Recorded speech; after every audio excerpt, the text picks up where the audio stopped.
Buenas noches, mi nombre es Félix Reyes, soy estudiante de la carrera de Ciencias Criminológicas y el día de hoy vamos a hablar un poco sobre la historia de la criminología. Para poder comprender un poco mejor eh, el desarrollo de la criminología como una ciencia, vamos a iniciar con uno de sus conceptos más simples, que nos indica que es la ciencia empírica e interdisciplinaria que se ocupa del delito, del delincuente, de la víctima y del control social del comportamiento desviado. Es catalogada como ciencia porque aporta un núcleo de conocimientos verificados sobre su objeto de estudio. Además, es una ciencia empírica porque esos conocimientos verificados se basan en la observación del objeto de estudio, en la experiencia, es decir, los conocimientos se verifican a través del método empírico. En la historia, ¿cómo inició la criminología como ciencia? Dice que se dio o debido a la lucha del delito y preocupación científica de este, fueron objetivos que las ciencias normativas trataron alcanzar y se dio durante la antigüedad y la Edad Media. Para mencionar algunos de los filósofos de la época que dieron su opinión respecto al problema de los delincuentes y su castigo, por ejemplo tenemos a Hesiodo, Pitágoras, Heráclito, Protágoras, Sócrates, Platón y Aristóteles. En la época antigua tenemos una de sus primeras fases, que nos indica que la disciplina de la criminología se ha desarrollado en tres fases, comenzando en el siglo VIII, aunque la delincuencia y los delincuentes han estado presentes desde siempre. El estudio sistemático de estos fenómenos no se inició sino que hasta finales de 1700. Antes de este momento, la mayoría de las explicaciones de la delincuencia se explicaban con el pecado. Cuando los primeros investigadores distinguieron el crimen del pecado, hicieron posible una explicación criminal que no fuese religiosa. Dice que en la segunda fase, que comenzó en el siglo XIX, se conoce como la criminología moderna. Durante esta época la criminología se distinguió como una subespecialidad dentro de las disciplinas emergentes de la psicología, sociología y economía.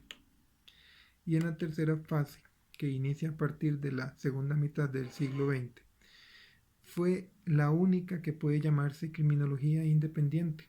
Durante este periodo la criminología comenzó a hacer valer su independencia de las disciplinas tradicionales que la generó.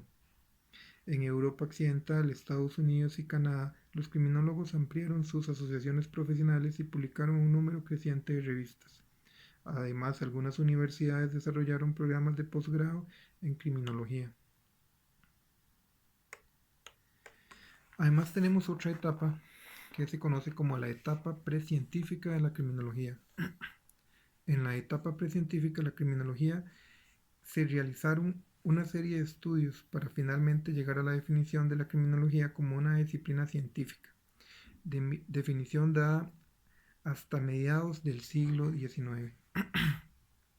Tradicionalmente se ha señalado como punto de partida de la criminología moderna las obras de Cesare Lombroso, pero con anterioridad ya se habían formulado teorías sobre la criminalidad. Una de estas teorías es el pensamiento utópico y el propulsor del pensamiento utópico fue Tomás Moro. Y en esta dice que la teoría de la criminalidad de Tomás Moro se basa en varios factores, ya que el crimen cometido será una consecuencia de los mismos factores de todo tipo, como por ejemplo la guerra o los factores socioeconómicos. Por otra parte tenemos la filosofía política de la Ilustración, y esta pertenece a el Marqués de Beccaria. Cabe destacar la filosofía política de la Ilustración, donde destaca Beccaria con su libro El delito y de las penas. En este libro lanza una crítica sobre las leyes penales, diciendo que son totalmente irracionales. Además tenemos la teoría de la Ilustración, con el barón Montesquieu. En tercer lugar destaca la Ilustración del siglo XVIII. De la Ilustración podemos hablar de Montesquieu y su obra El espíritu de las leyes, donde se defiende la división de los poderes. Las leyes tienen que evitar el crimen por un lado y por otro tienen que proteger al individuo. Además, no podemos dejar de lado a Manuel de Lardizábal. Manuel de Lardizábal, con su obra El discurso sobre las penas, hizo una crítica a las penas vigentes en España, diciendo que eran unas penas crueles y arbitrarias. Era contrario al árbitro judicial y por lo tanto absoluto defensor del principio de legalidad. Con su teoría sobre las penas intentaba corregir a los delincuentes y proporcionar cierta seguridad a los ciudadanos. Además era partidario de la pena de muerte en el caso de los delitos muy graves. Ahora, dentro del proceso de la criminología hasta la era moderna, se dividió en una serie de escuelas, de las cuales vamos a mencionar la más importante, iniciando con la escuela clásica. Dice que la escuela clásica representa una postura penal más que criminológica, parte de una idea de la equipotencialidad y en este caso concebían el crimen como una opción.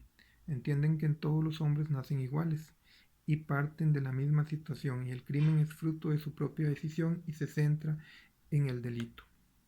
En los siglos XVII y XVIII surgieron nuevas clases sociales como por ejemplo los mercaderes, banqueros y los hombres de negocio, también llamados burgueses. Y a esta época también se le conoció como la Era de las Luces. Comenzaron a surgir nuevos cambios en la manera de pensar, alcanzando un auge las ciencias en la búsqueda de las normas legales. La Reforma Clásica tuvo sus inicios en la última mitad del siglo XVIII en Inglaterra e Italia y se extendió hasta Europa Occidental y a Estados Unidos. De allí en adelante, teniendo en cuenta que lo más importante que la escuela clásica no existió como tal desde el punto de vista histórico, sino que gracias a Enrico Ferri, que comenzó a llamarle clásicos a los juristas prepositivistas y posteriores a Beccaria. Beccaria, uno de los grandes criminólogos, dice que en 1764 escribió una obra con el nombre Delitos y Castigos. Esta obra fue escrita tan solo cuando tenía 26 años de edad. Él trataba de encontrar la igualdad de todos los ciudadanos ante la ley. Al hablar de los representantes de la escuela clásica, todos estamos de acuerdo con que fue gracias a Beccaria sentados los principios de esta gran corriente. El divino Marqués Betán aportó su obra Teoría de las penas y de las recompensas escritas en 1840 y Ramognosi con Génesis del delito penal en 1837. El profesor de Bolonia, Ginebra y París, que es asesinado por sus pensamientos políticos, fue el que escribió el primer gran clásico reconocido por todos. Fue el profesor Pellegrino Rossi, que vivió entre 1787 y 1848. Además, la escuela clásica tiene varios postulados, de los cuales mencionaremos solamente algunos. Dice que uno de ellos es encontrar sus bases filosóficas en el derecho natural. Dice que un respeto absoluto al principio de la legalidad. Además, ve el delito como un ente jurídico y no como un ente filosófico. Por otra parte, tenemos también el libre albedrío y la aplicación de las penas a los individuos moralmente responsables. Además, tenemos la escuela positiva.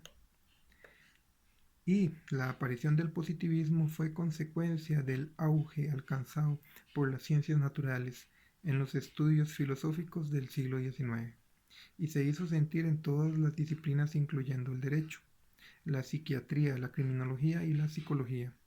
El positivismo no niega la existencia de lo absoluto o metafísico, pero tampoco se ocupa del problema, limitándose al estudio de lo real. Por ello los positivistas negaron carácter científico de las disciplinas filosóficas propiamente dichas. Dentro de los grandes personajes que tenemos en la escuela, en esta escuela, tenemos a Augusto Comte. Y Augusto Comte vivió entre 1798 y 1859 y es considerado como el padre del positivismo. A partir de él justamente se inicia el interés por clasificar las ciencias. El postulado de la escuela se basa en el culto de los hechos, a los fenómenos o lo dado. Toman patrones de las ciencias naturales y pretenden trasladarlos al derecho penal. Entre los fundadores de la escuela positiva destacan César Lombroso, Enrique Ferri y Rafael Garofalo. El principal medio de difusión de esta escuela fue la revista Archivo de Psiquiatría, Ciencia Penal y Antropología Criminal. César Lombroso, considerado como el fundador del positivismo biológico, desarrolla un poco antes de 1876 su teoría del hombre criminal. El quien pertenecía a la llamada Escuela de la Antropología Criminal establece el concepto de criminal atávico, según el cual el delincuente representa una regresión a estados evolutivos anteriores, caracterizándose la conducta delincuente por ser innata. Por otra parte, Enrico Ferri, afamado abogado adherido al fascismo, militante en un principio del Partido Socialista Popular, después, desde su época de estudiante, se pronunció completamente en contra de la escuela clásica y del pensamiento del derecho penal libre. Para él, el hombre es una máquina que no posee autodeterminación con respecto a su conducta, sino que ésta era completamente predeterminada por distintos factores que en cierto momento invariablemente determinarían en la comisión de un delito. Por otra parte, Enrico Ferri elaboró la ley de la saturación. A la peligrosidad, otro hallazgo positivista, Ferri la llamó temibilidad de autor y dedujo de ella que era necesario establecer penas indeterminadas guiadas por el tratamiento necesario para que el sujeto supere su propensión delictiva, lo que imponía también una individualización de la pena, aspectos que llegan hasta nuestros códigos penales de hoy día. Finalmente, tenemos a Garofalo, juez descendiente de una familia noble y conservadora, que en cuestión de carácter era muy diferente al temperamental Ferri, pero al hablar de ideas acerca de la criminología y posesiones políticas eran coincidentes con las de este, llegando a compartir tanto actividades científicas como políticas, colocando a Garofalo como el sistematizador del ideario y del programa positivista. En 1885 publicó el libro Criminología.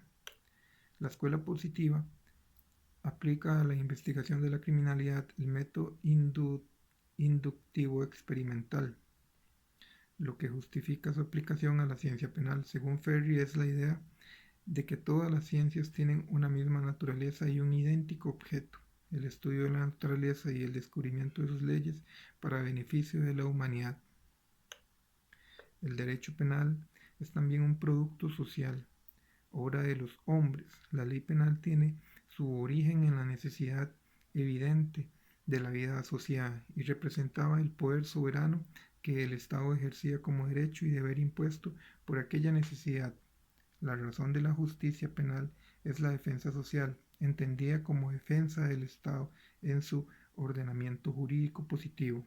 Esto es, la defensa de las condiciones fundamentales para la vida de los ciudadanos ordenados y constituidos en comunidad. Por otro lado, tenemos también la escuela ecléctica.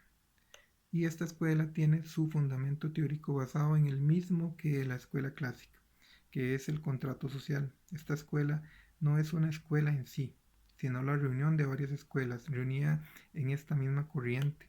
La diferencia entre la escuela clásica y positiva está en que éstas tenían una serie de normas de las cuales si no estabas de acuerdo con una, rompías todas las demás. Era un esquema casi perfecto, y el objeto de la escuela ecléctica era la de romper con esas reglas o esquemas monolíticos y crear algo diferente.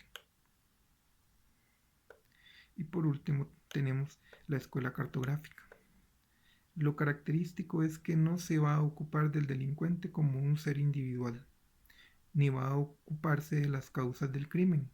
Se ocupará del delito como un hecho social, magnitud colectiva, fenómeno de masas, utilizará métodos cuantitativos y fundamentalmente la estadística.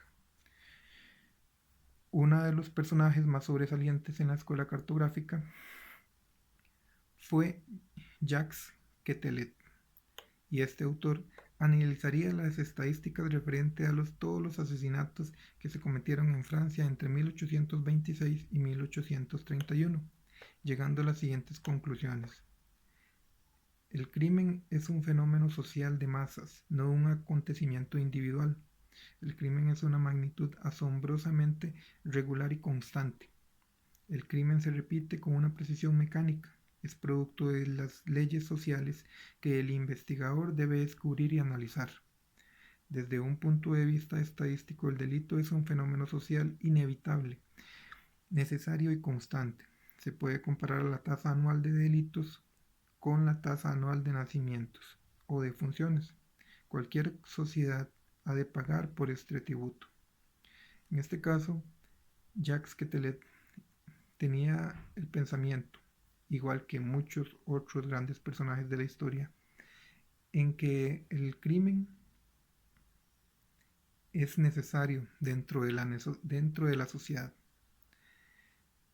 Y por último, también tenía el método adecuado para la investigación como el método estadístico, por ser un gran psicólogo y estadista de esa época. No podemos dejar de lado tampoco, viniéndonos a este lado y hablando un poco de la historia en América, con los aportes hechos desde Estados Unidos. Estados Unidos, con una de sus grandes escuelas, realizó diversos estudios en esa época en la ciudad de Chicago, estableciendo ahí la escuela ecológica. Y esta escuela nace bajo el espíritu o carácter pragmático de la escuela americana. Nace con la intención de resolver los problemas sociales delincuenciales en Chicago.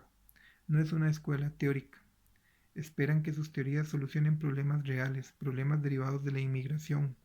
En 1860, numerosos inmigrantes llegan hasta Norteamérica y estos emigrantes se concentran en las ciudades del Medio Oeste, aumentando la población desde 1860 a 1910 en más de 2 millones de habitantes.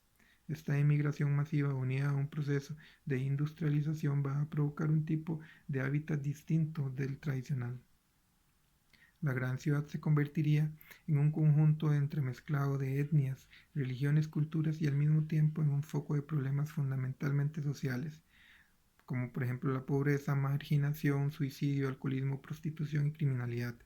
Esta escuela, y ante estos problemas, investigará con una finalidad práctica, la búsqueda de soluciones, y pretenden dar un diagnóstico fiable sobre los urgentes problemas de esa realidad americana. Como podemos ver con este poco de reseñas históricas, la criminología como una ciencia es un tema que se viene tocando desde hace varios siglos para poder llegar hasta lo que hoy día conocemos. Y hay grandes aportes que se han hecho anteriormente, de los cuales hoy día todavía se nutren algunas de las leyes y fundamentos que establecen los códigos penales de varios países. De mi parte, les agradezco por su atención y muchas gracias.